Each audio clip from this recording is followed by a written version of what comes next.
Welcome back, everybody. Thank you guys for tuning in. I hope you're having good luck with your gardening and all of your projects. And without further ado, let's get to today's project. It's a big one. So, for the longest time, we've been talking about having a patio out here. So, in some of the past videos, I put down the bricks. I built these supports and put gabions, and we had shade cloth over the top. Well, now we have an actual roof to protect us from the rain, the sun, and the snow when we get it. So now we have a big, huge covered area out here. This thing is 12 by 24 feet, 12 foot by 24 feet. So it's 12 feet deep and 24 feet in length. And it's got a metal roof on it and gutters all done. We got the crown piece up there and the trim on all the sides. So basically it's all done. All done ski. We're gonna put since these pressure treated boards are sagging right here, I put a bunch of reinforcements. That's why there's a 2x6 screwed to the fascia on there.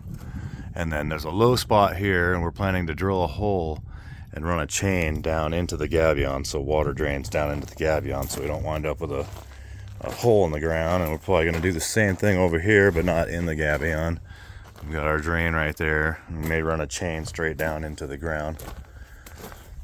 And I did all the reinforcements. I did all of this by myself. Every single bit of this I did myself.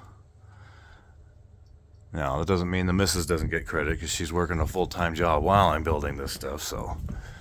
And she's putting up with my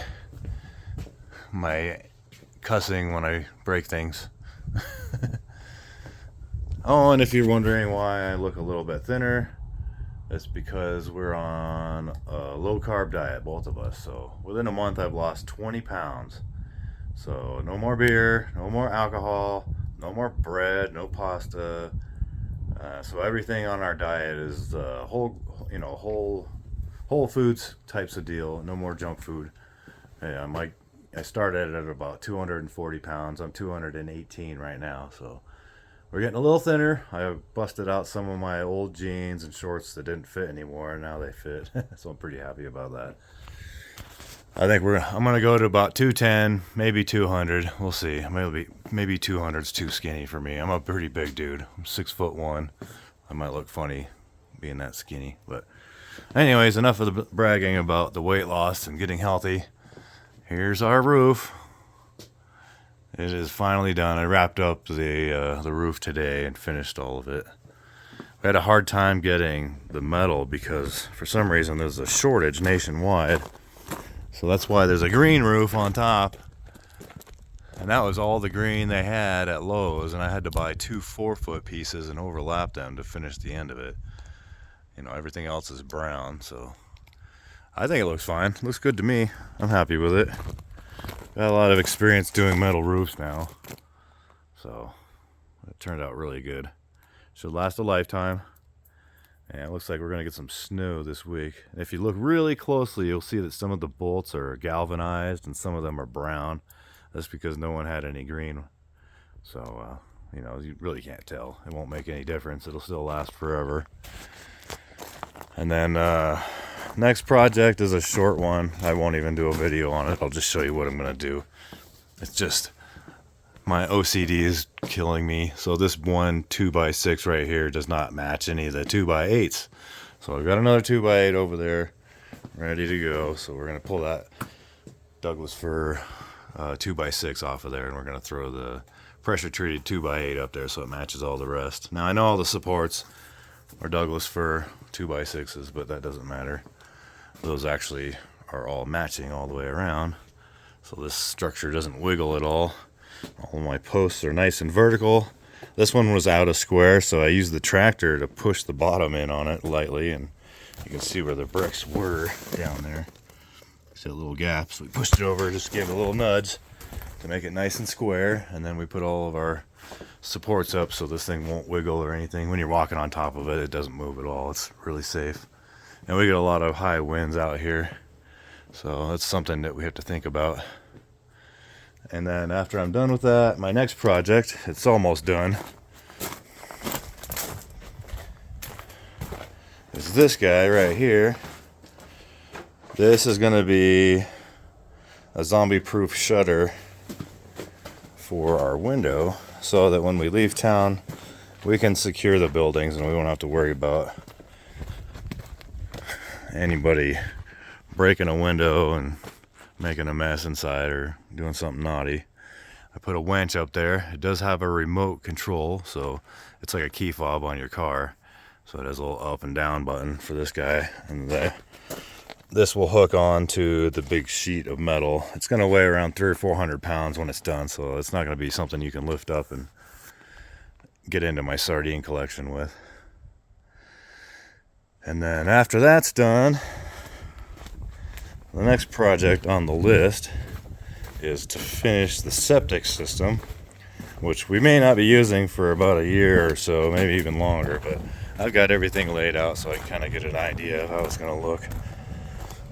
Got our tank there and all of our plumbing. I'm probably going to cut this in half so that our leach field is over here further. It doesn't need to be out there. And then there's a space in between that tree and the end of the leach field so we can drive a truck through there if we want to, or a tractor down the road. And then after that, we're going to start on the big garden project.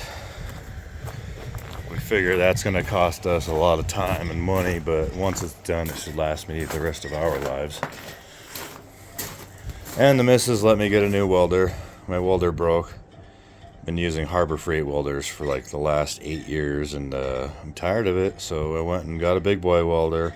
We got the old Miller 211. This thing's idiot proof. This is not a sponsored video. I paid full price for this. So you just measure the thickness of the steel, and then you go to the auto set over on your left here, and then you can set the thickness. You see the different thicknesses on there depending on what voltage you're using. We have it set up to use 110, but it does have an adapter for 220, so you can weld some pretty heavy gauge stuff. And then I also had to chop apart my welding cart and add a lot to it because this welder is twice the size of the other one. The other one was about the size of this little Forney plasma cutter. The plasma cutter is going to go back underneath here. It's a handy tool to have for cutting. But I think that's about it for today. I need to get back to work. I'm done taking a break. I need to finish that project with that piece of wood and then come over here and finish fabricating this guy. So we got a 2-inch square tube at the bottom. We're going to have a 2-inch angle iron around the sides. And then I welded on these pretty thick steel brackets here. Some of the welding on there. That's with the older welder. It didn't do too bad, but I did fry it on accident. I hit the TIG button while I was moving it, and then I tried to MIG weld, and it's a Chinesium welder, and it doesn't have any kind of safety devices for that, so there wasn't any fuse to block it from frying the circuits, so it's in the Miller box, dead. Maybe I'll give it to one of my neighbors, and he can use it for parts. One of my neighbors has an older welder that has a bad motor in the spool, so maybe he can take that motor out and rejuvenate it. But there we go.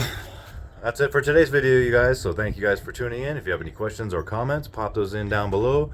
Give us a thumbs up. And as always, keep building and try to be good to each other. Some of us aren't here for very long, and a little bit of kindness will go a long way. So God bless you all, and peace. New roof.